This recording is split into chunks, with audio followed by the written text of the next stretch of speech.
Because if I had to explain to you in one phrase the history of this country with regard to race and with regard to class, this would be the phrase, is the history of rich white men telling not rich white people that their problems are caused by brown and black people. That is the whole history of America. It's all footnote from there. The whole history of America is rich white men, or at least men who say they're rich. Now, we don't really know, do we?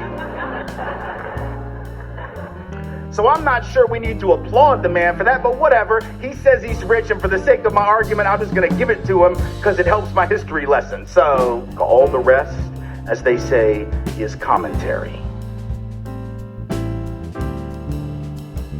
Be sure to subscribe to our channel if you haven't already, because subscribing makes you feel warm and squishy and cozy and fuzzy inside. So just do it!